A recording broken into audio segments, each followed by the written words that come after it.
It's Speak It Thursday, and it's your girl Shuli. I am back for another Thursday. The conversation continues. Last week, it was a spicy conversation. We had ladies' night. We talked to some women about entanglements and relationship. It was a really fun, and I've gotten so much feedback. I knew going into it that we were going to have a part two, and we were going to have some men to come in, and then I had a shift in life. A shift hit me on Friday, and God spoke to me about being more intentional about how I approach things. And of course, this whole conversation got caught up into that intention, and I'm excited about it. So, when we talk about the male perspective, right, it's important. Most women want to know the heart of a mind. Have you ever been with your boo, your bae, your honeydew, and ask the question, what's on your mind? What are you thinking? And maybe they said nothing and you felt like there was something because they were quiet and that kind of thing. Or you just wondered, how can you better navigate relationships if you're black and single? Because that's what this is about. The black and single edition. We have women who are 30 plus, 40 plus that are still out there dating. They're newly single. They've been married. They're divorced. They've never been married. And this conversation always comes up. So tune in, share with your friends because they need to hear this conversation. And even if you're married, we're single because single means wholeness. So bring your spouse. And that it's a great conversation starter, right? To talk about relationships. So come on in, take your virtual seat. And I'm getting ready to bring my guest in now. My guest for tonight, you might have seen him before if you tuned in at the beginning of the pandemic when I did the show on Healing Us. It is Mr. Michael Dangerfield of All In Therapy and Wellness. He is an LPC. And of course, when you see, you'll know that he's a man. So we have a professional aspect and we also have the personal aspect. So without further ado, drum roll, please. And when you tune in, make sure you give him a round of applause. Welcome, Mike Dangerfield. How What's are going on? What's going on, Shirley? What's going on, everybody? you? Hey, it's Thursday. We are live. We're Yeah. here. All is well in my book. So tell me, how's it? How are things going with you and your practice during this pandemic? Oh, it is very interesting. Shirley, just making a connection. I specialize in working with men in therapy, and that's a challenge in itself just because men folk, we're not talking. But coincidentally, uh, all it takes is a pandemic and people losing jobs and men being challenged to their core to say, you know what? I need to go and talk to somebody. As a result, things have ramped up for me dramatically since COVID has happened. And even though I'm Oh, not seeing people face to face, in office, this virtual thing, especially for us, it's working out well because that's how we communicate yeah. at times. Yeah. All right. So as we get into the communication, you're already starting this up, and I'm ready because are you ready to go deep tonight? Because we got Let's some do things it. to talk Deep about. is the Okay. only way I know how to do it, Shirley. All right. That's good. That's what I love to hear. So, for all of you that are coming in, go ahead and drop your city. Let us know where you're tuning in from. Again, we have Mike Dangerfield. And those for you who are tuning in on HOH 77.7, welcome. We already know it's already in you. And we are about to just jump right on in. So, Let's speaking do of it. this, like you said, with the pandemic, and you are seeing men, and communication is important, are you seeing an uptick in men wanting to talk about relationships and how things are going on in their homes? Absolutely, absolutely. You've probably heard it said, Shirley, and everybody who's watching. There's been a rise in domestic violence, rise in child abuse, also a rise in unemployment, and all these different things, right? And Mm-hmm. at the core of all of that is a man sometimes who, is trying to figure this thing out, whose worth is tied up into, being able to get outside the house or being able to go out and work. And, when that's not an option and you're forced to have to deal with things, but you don't really know how to deal with things. That's a recipe for disaster. So as a result, either some of them have been brave enough and just reached out to me because they see me do stuff on Facebook or Instagram, just little snippets, or Here's the women folk who are very smart. Will maybe give them a little ultimatum or give them a nudge and say, hey, you need to go talk to somebody. And if you don't talk to somebody, we're gonna have some further problems. So they'll reach out to me, or their women, the women in their lives will reach out to me with their permission, and then we'll set something up. Okay. Why do you think it's tough for men to seek outside support and help, especially as it relates to their relationships? Because it goes against almost everything that a man has been taught for the most part, growing up, which is, you deal with your problems on your own. You have to be the problem solver. You have to have your game face on at all times. You can't let anything, like cause you to stumble or fall. And the reality is even though that's what we try to do on the outside, having the game face is one thing, but on the inside, you got, tons of things going on. You know, questioning whether you're adequate enough, questioning, like, are you going to succeed? Are you going to fail? All this pressure, everybody, all this weight is on you, right? And so that's enough, at a point to where a man has to make a decision. Okay, do I sit here and realize that I can't handle all this on my own and I crash and burn, or let me take a lifeline. I see this Red Cross boat passing by. Let me shoot a flare or something and say, hey, like, it's time. Okay. I'm drowning. Uh, Well, I'm glad that they have you. And I want to talk about, of course, the professional side, but we're going to set our intention here tonight. Our intention for this episode is to go deep. As I see people coming in, go ahead and drop your city and get ready. We're going to go deep and we're going to talk to Mike. He said he is ready. We want to go inside the mind and the heart of a man. And this is a man who has done his work and he's helping men do their work. Now, what we are not doing is trying to have Mike Dangerfield speak for all men, right? But Absolutely, absolutely. we're going to talk about things that impact the men around us. And hopefully we can get some help for women, like how we can support and get some answers for some of our questions and then promote healing. We got to come together. Black love is power Hmm. and we just need it. So, with that said, you have the men coming in, but let's talk about you. So, what, in your opinion, what defines a man? Oh, what defines a man? I think Mm-hmm. everything we're going to be talking about tonight, being a man is about the heart and the courage to be able to be honest, to be vulnerable, to say what it is that you feel, regardless of what the perceptions and perspectives of other people are. And just being able to have a set of core values and stick to that, have integrity, be a provider, but understand what providing means. It's not just about, bringing home money and paying bills, right?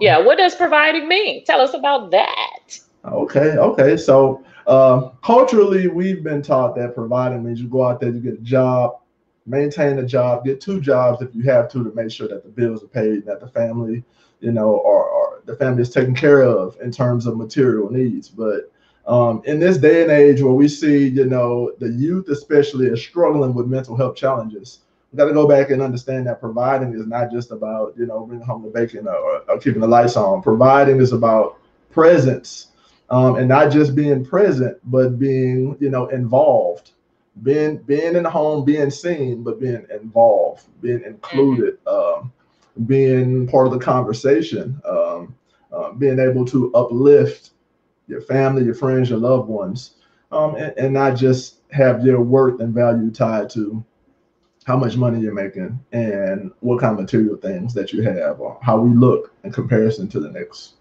group, family, person, whatever. Has that ever been a problem for you in terms of getting those things confused in your youth? Was there a time when the Mike Dangerfield that we see now that is helping other men that he struggled in that area, like providing, being a manhood, even messing up in Hmm. relationships? Yeah, so from the providing sense, I'll say no. I was fortunate enough, and some people might not consider this fortunate, but I was fortunate enough to be born in a family where I'm the youngest of six, and my mom, for the most part, had to hold everything down. And a lot of what I had was not mine. It was passed down, right? So I never really had the luxury of, showing up and stunting and all that kind of stuff, having a sauce or having swag, whatever everybody's saying nowadays. But so I always kind of had this humble mindset, like, the clothes and what you see on the outside is not what makes me, I'm going to try to invest and educate myself and understand, and that's a challenge when you grow up in the hood, and our way of elevating ourselves is by looking better than everybody else. So that was not one area that I struggled in. But as I got older, fresh out of high school, surely pretty much I went into the military, and so a lot of what I learned in terms of manhood and figuring out, discipline and all that kind of stuff, it was this combination of what I had learned growing up, what I seen, having a dad there, but who was not necessarily present, seeing men involved, having older brothers, seeing how relationships go, and then going into this military where everything was structured, like real tight. And then one thing that the military taught me, they said outright in the beginning that, if it's not something that we issue to you as standard gear in your seat bag, it's not important.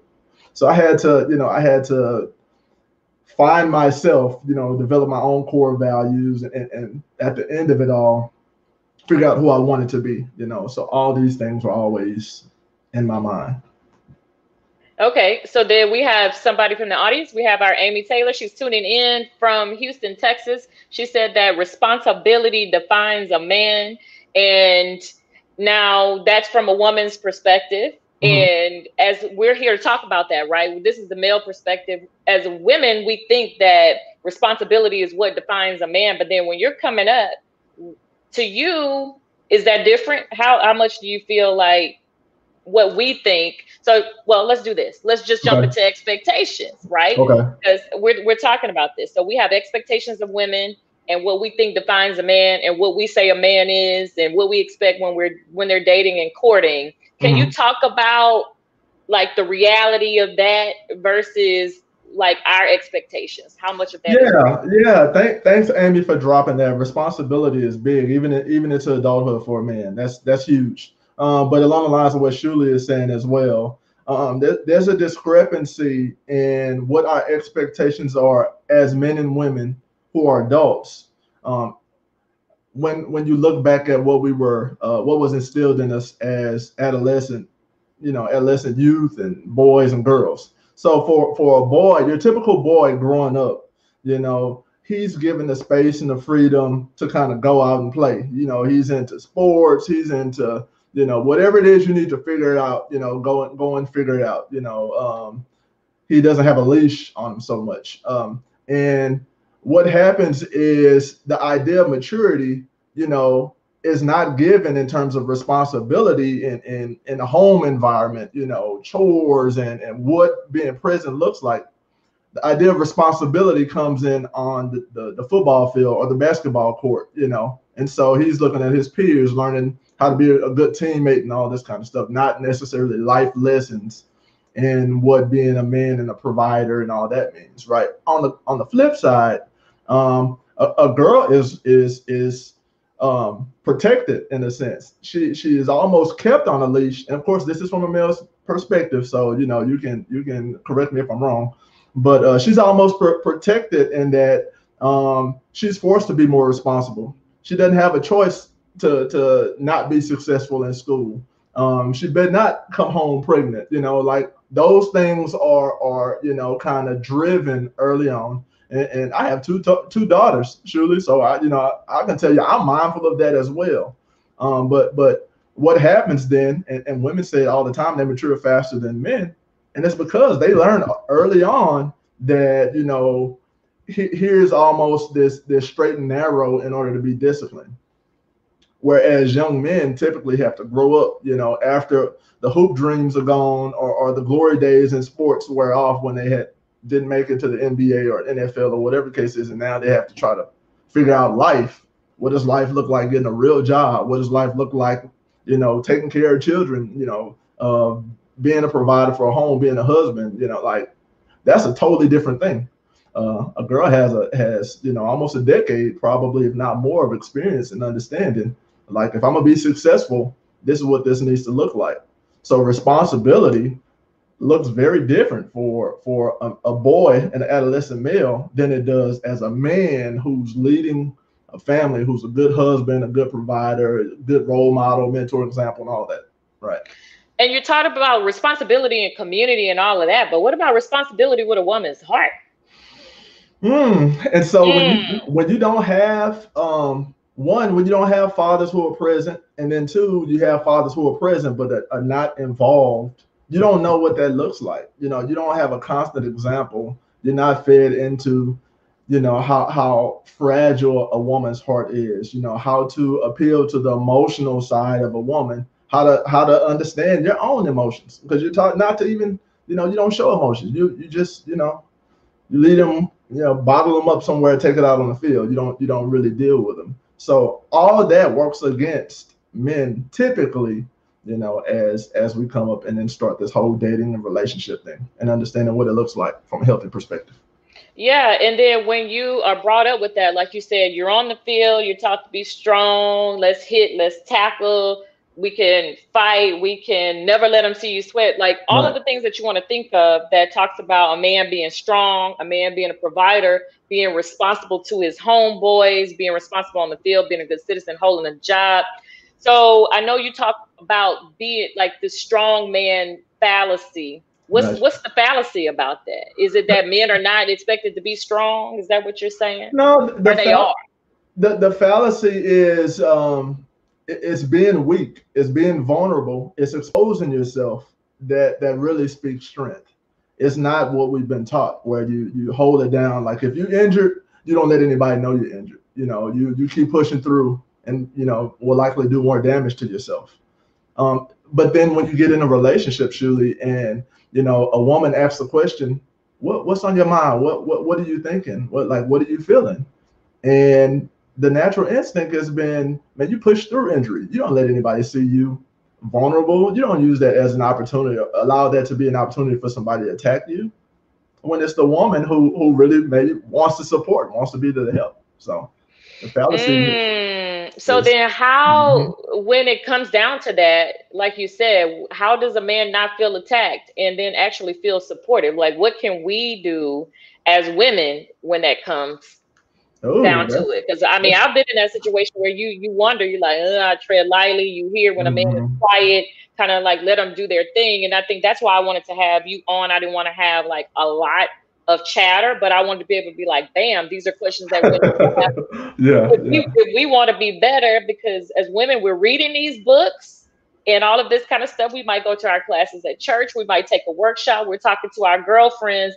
But if men are taught to push through, and I'm just gonna work through it myself, there's a gap there. So then what do we do? And then what can y'all do to help us right. help you?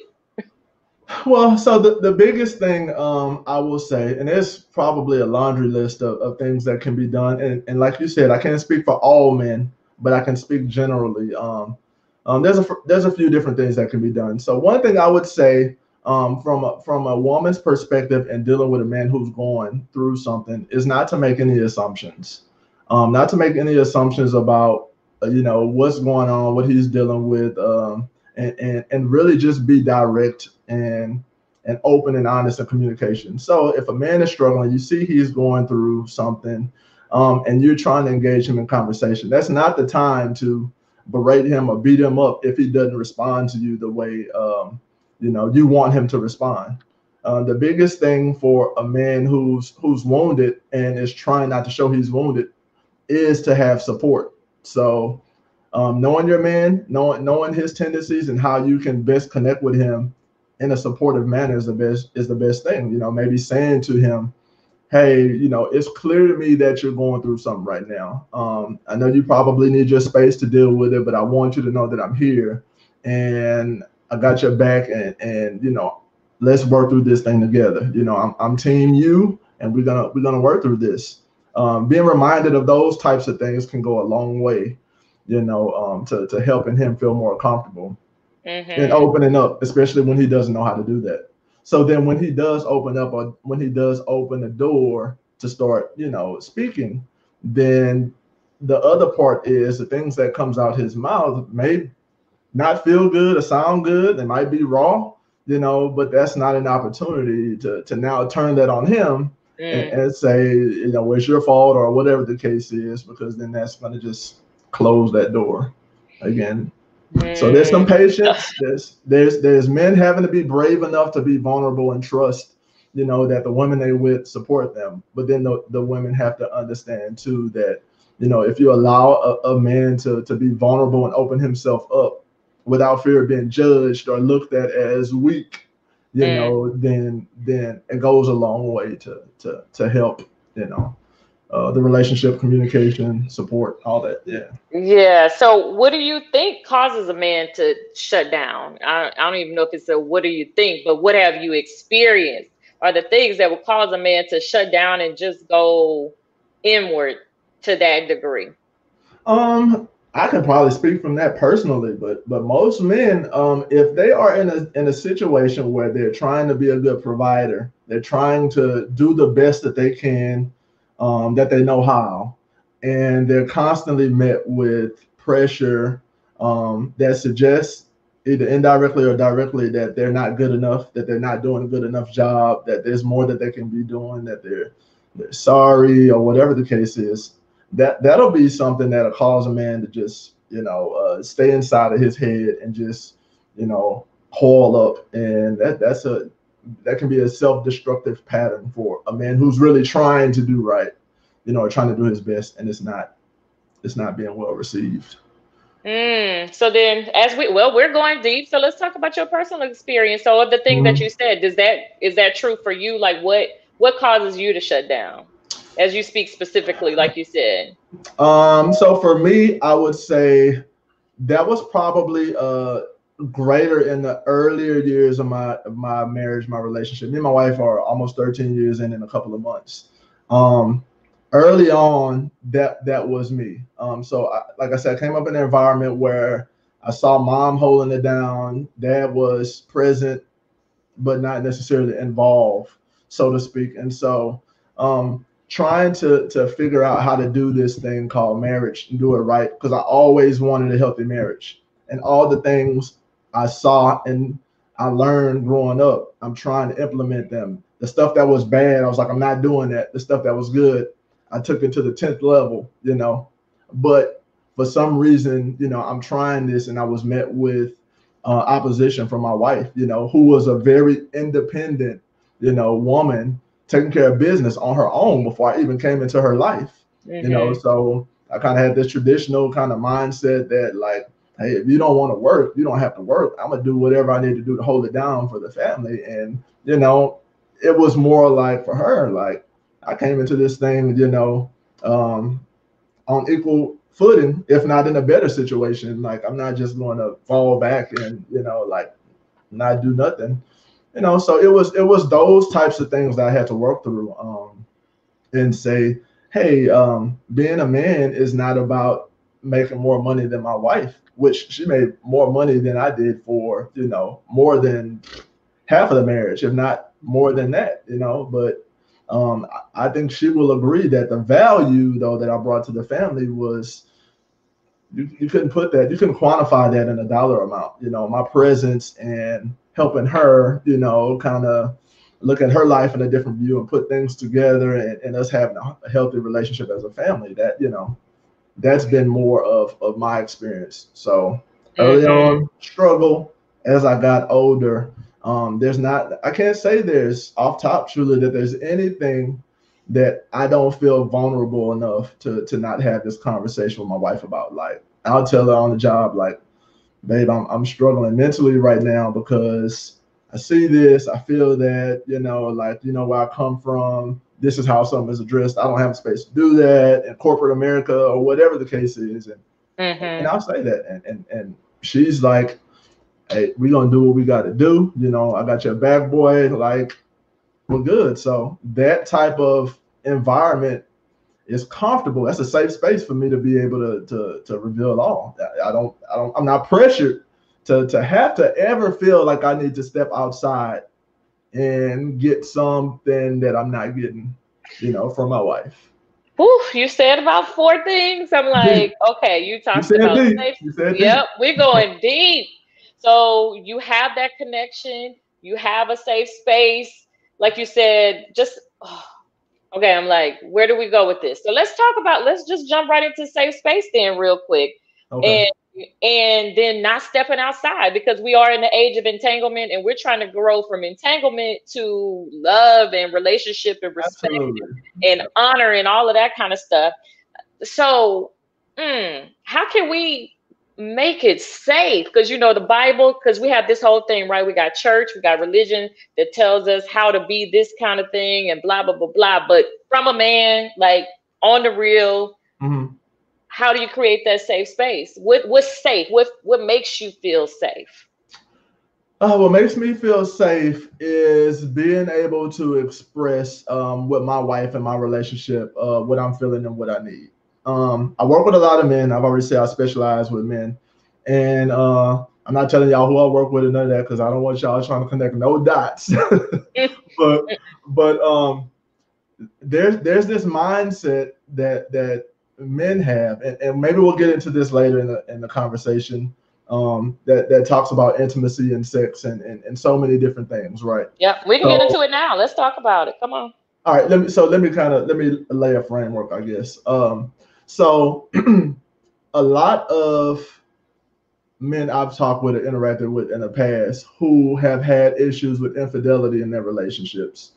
Um, 9 times out of 10, it has nothing to do with the actual sexual intercourse. And I'm not at all justifying this and saying that this is good, because like you said, if we want healthy, whole marriages and relationships, we got to deal with that kind of stuff.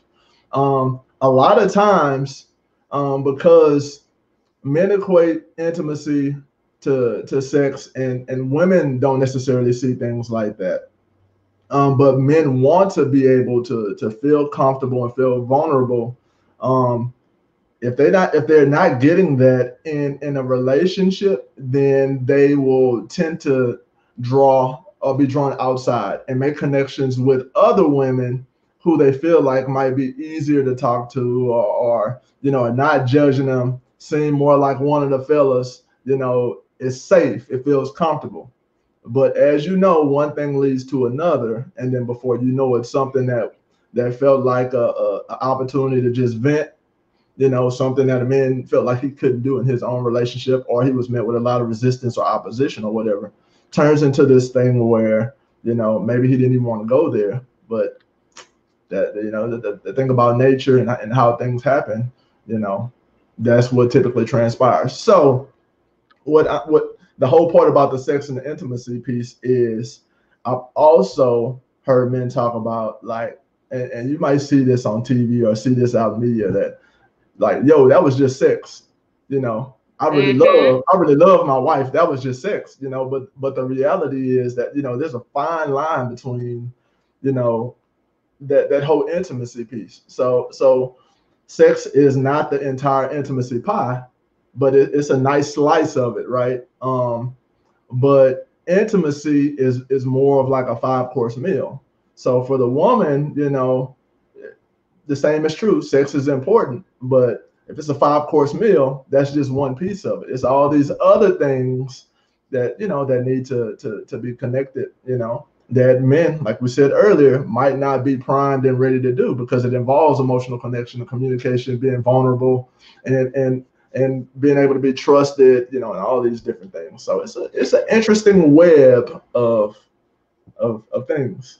Okay, these questions are coming. I want to get back to this five-course meal of intimacy in a second, but let me do the pause for this commercial break. You are listening to HOH 77.7. It's your girl Shuli with Speak It. I have my guest Mike Dangerfield, and we are talking about relationships tonight. We'll be back after this commercial break.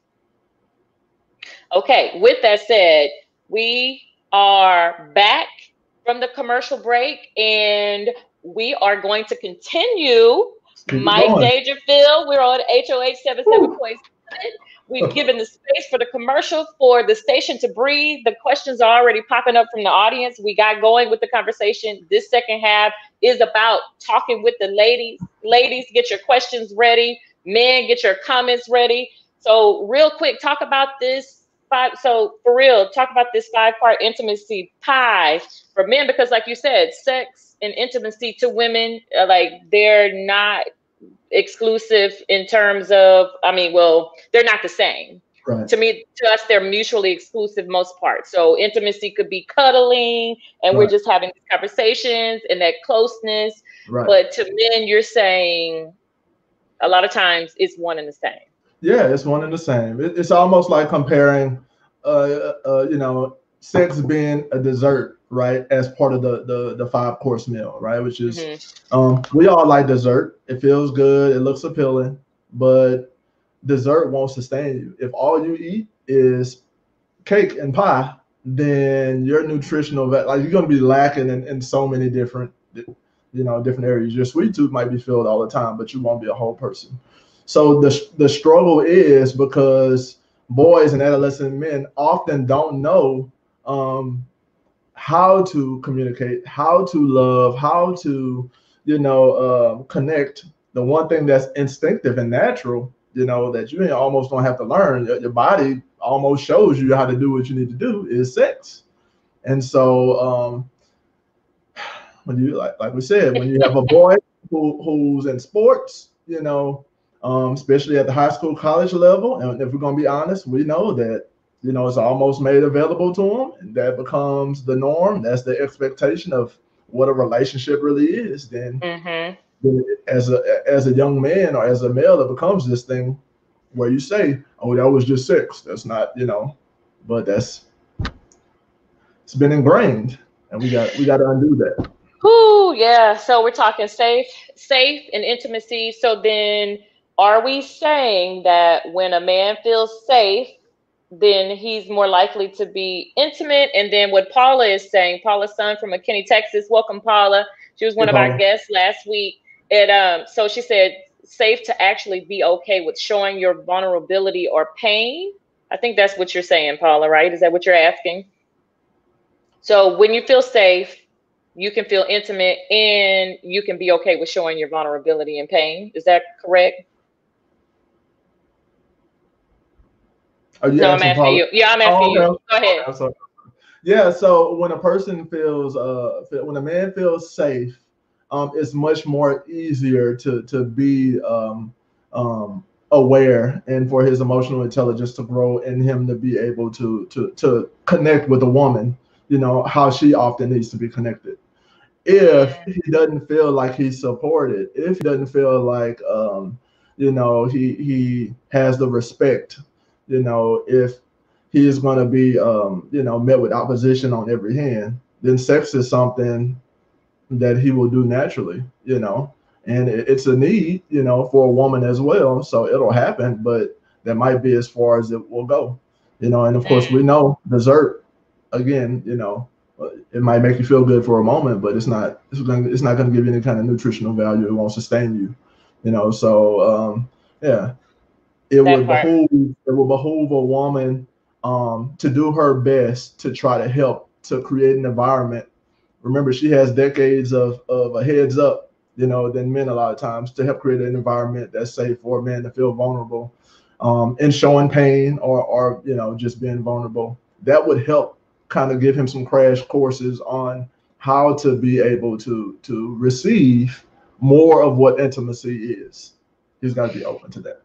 Be open to it. We talked about grooming last week. That was a conversation I think that went on for a few minutes. So I'm going to ask this question as a follow up. When do you learn how to shift from how you've been raised to hide vulnerability? Maybe that'll help us with that question. When do you Yeah, because learn? that first part was that second question. That question was the follow up to this. Yeah. Oh, okay.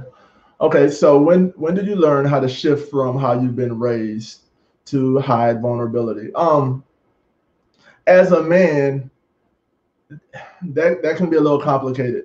So I can tell you, from for me personally, it wasn't until I got outside of my comfortable environment, my usual environment, the hood growing up in my area and went to the military and got a chance to see life from a different perspective, where it was all these different things I wasn't used to. And then I got to see, oh, well, the way I grew up seeing this, that's not the only way it can be done. In fact, that's not even the best way it can be done.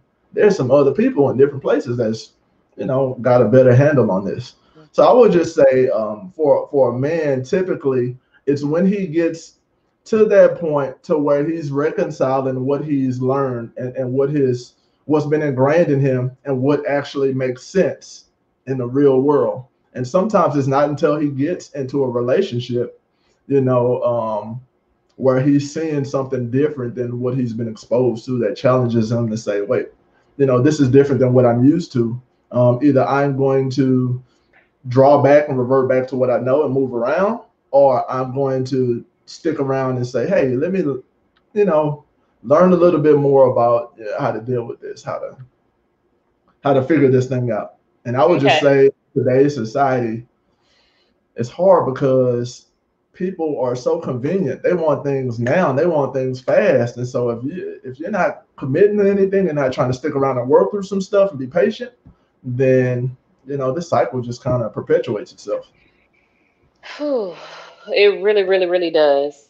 I've had conversations with guys, and again, the feedback that I've gotten, there were guys who didn't feel comfortable necessarily coming on to talk about their experiences, but they had a lot of feedback, and it was interesting, especially as it related to entanglements and situationships, like sometimes how they felt forced into relationships where they don't know how to say no. Can you talk a little bit about in that being vulnerability, being open, being honest as we kind of get into communication? What do you think makes it so difficult for a man to reject a woman or the notion of a thing that will allow them to kind of, I don't know, Yeah. I'd say string it along or ghost in those type of situations? Yeah, that's a good question, and that's a complex question, Shirley. I'll say this. So the hurt and the drama that happens for a man growing up being shielded, and being forced to feel as though he doesn't ever have to be vulnerable. He can, and never have to show his emotion. He can, take it out on the field and all of that. Says that he never has an opportunity to be able to be faced with a situation where he does have to, allow not just logic but emotion to help him make a decision on what makes the most sense. So if avoidance has always been the thing, to keep you from doing something, what happens when you get in a situation that you can't avoid? What happens when there is no detour, when your back is against the wall and you got to deal with that thing head on? If you have never had some type of training or experience or some stair step instructions on this is what this looks like, this is how you need to address this if you face it, that's a tough situation. And so some men might feel like, man, I was set up, but the reality is, to be expected to be able to make wise decisions and have a well-rounded approach to addressing tough situations when you haven't had that experience, when you haven't been educated, where you don't know what that looks like. That's tough. That is really So tough.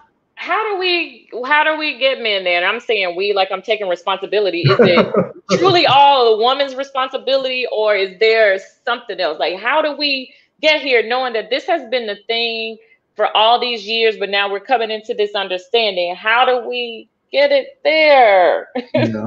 So that's a two-man lift in every situation, right? This is a two-man lift. That's not something you're trying to handle on your own. If it's going to be relationships, we're gonna have to approach relationships being honest.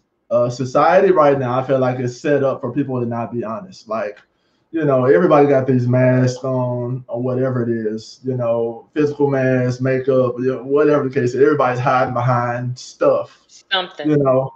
Um, when you go into a relationship, whether it's dating or whatever the case is, the biggest and best thing you can do is just be honest from day one. Like, this is what I'm looking for. This is what the expectation is. This is what I've dealt with in the past. This is what I'm not willing to deal with.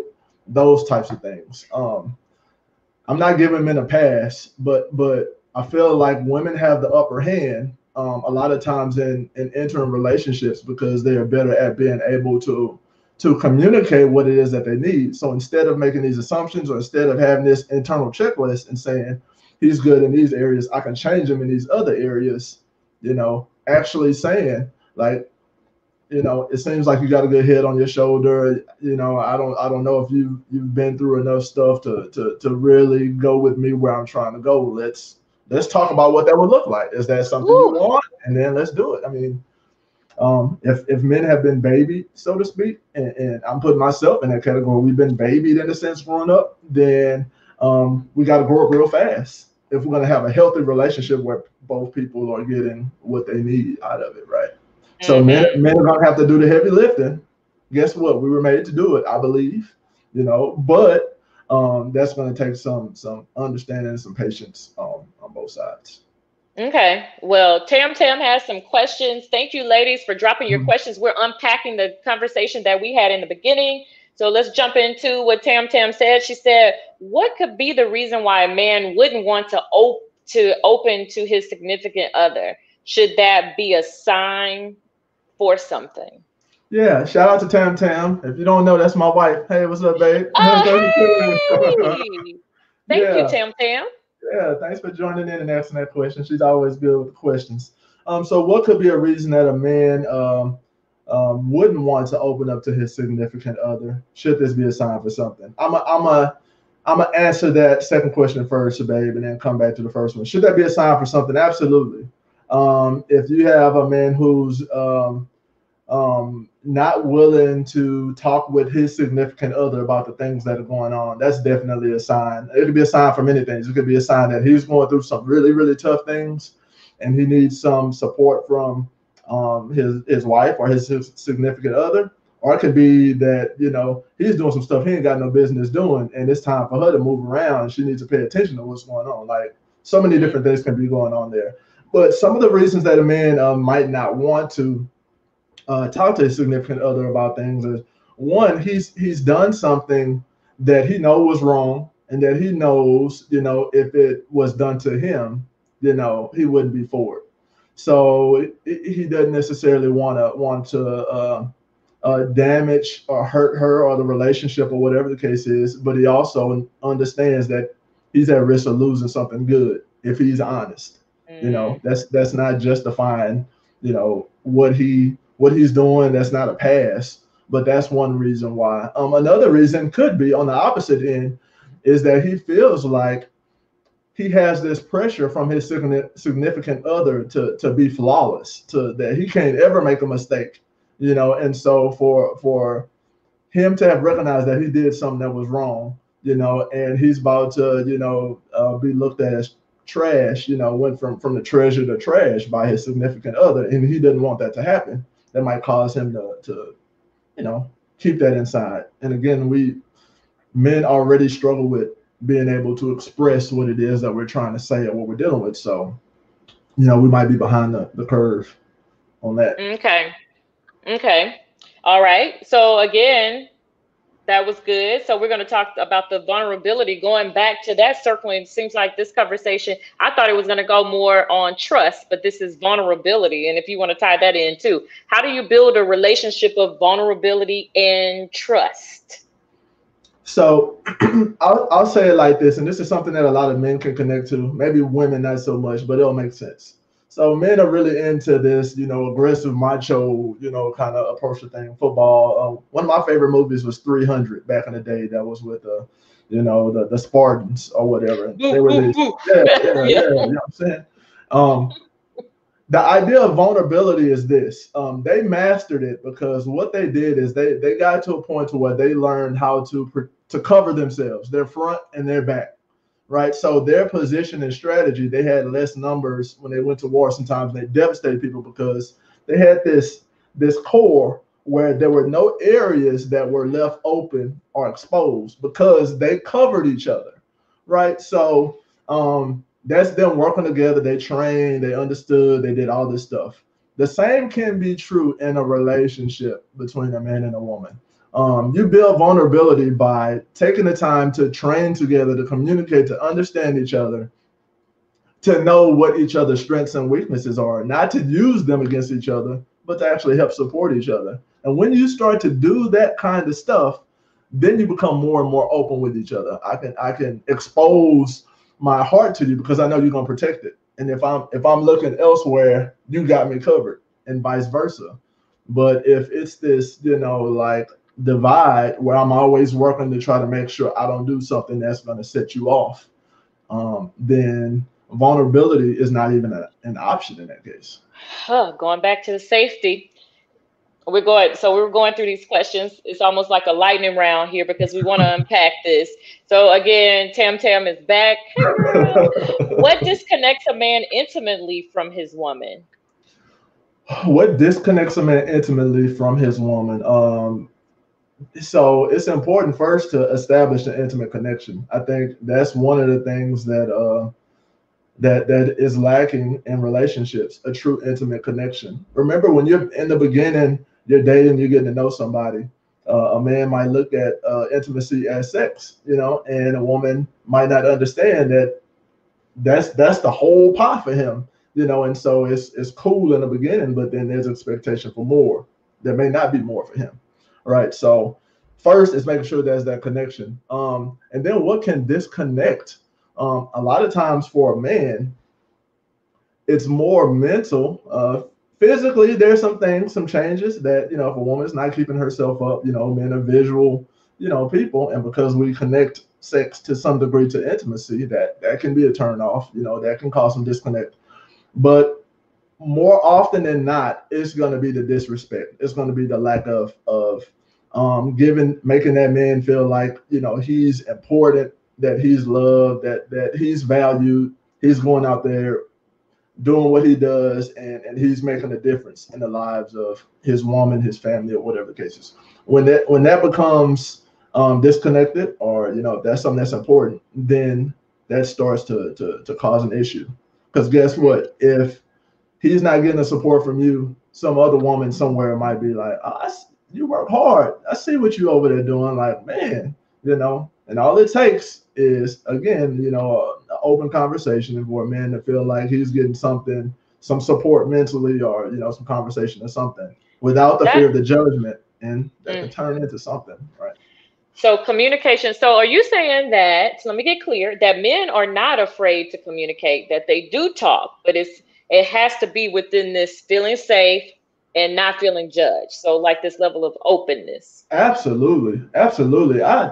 When I tell you that, the idea of men being afraid to talk, or coming to therapy is not for them. I have some clients in some situations where, like, I don't even have to ask a question. It's like, man, Mike, I was waiting on this opportunity because this is what's going on. Like, they can, even if they don't know how to eloquently get it out, they will get it out and make it clear. If they have to draw some hieroglyphics, or they're gonna paint a picture for you. Now, them feeling comfortable enough to do that is one thing. Um, Hmm. I'm not tied to, I don't have to go home with these men. Like, I'm not connected to them in any kind of way.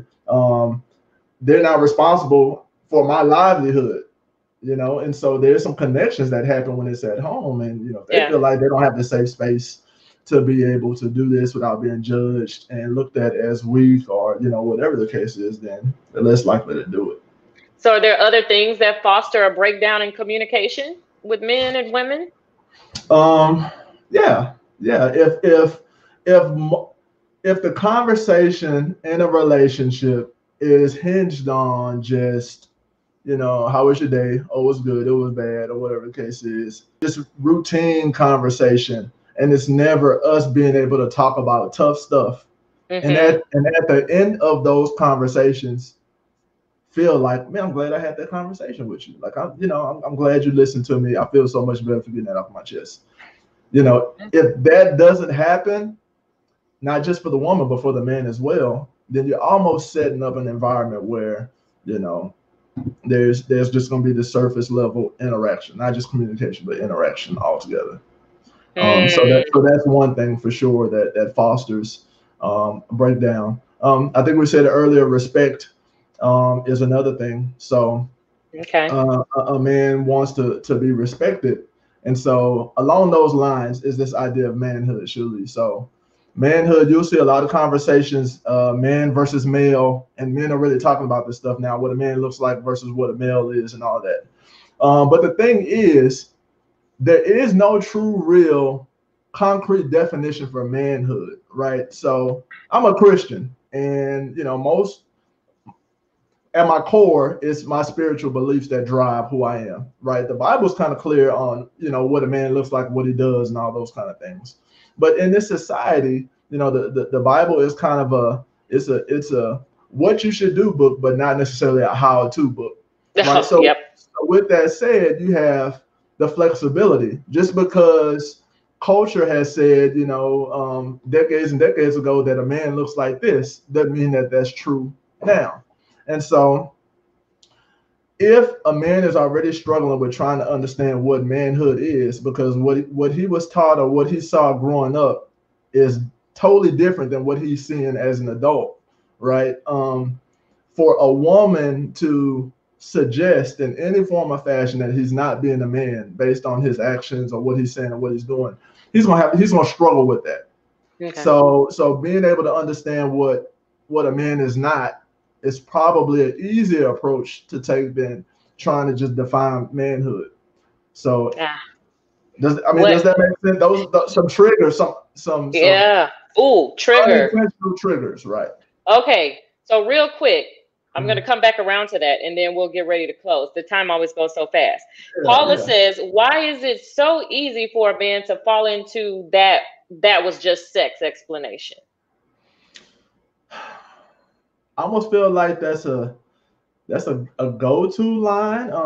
And again, it goes back to the fact that they understand that what they did was wrong.